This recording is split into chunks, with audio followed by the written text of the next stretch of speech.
রাসূলুল্লাহ সাল্লাল্লাহু আলাইহি সাল্লাম বলেছেন, নিশ্চয়ই আমি সর্বপ্রথম জান্নাতে প্রবেশকারী ব্যক্তিকে ভালোভাবেই জানি, আর যে ব্যক্তি সর্বশেষ জাহান্নাম হতে নাজাত পাবে তাকেও জানি।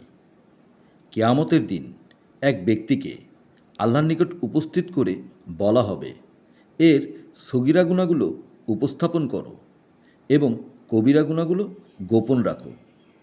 এরপর তাকে জিজ্ঞেস করা হবে, তুমি কি অমুক অমুক দিনে এই গুনাহ করেছ?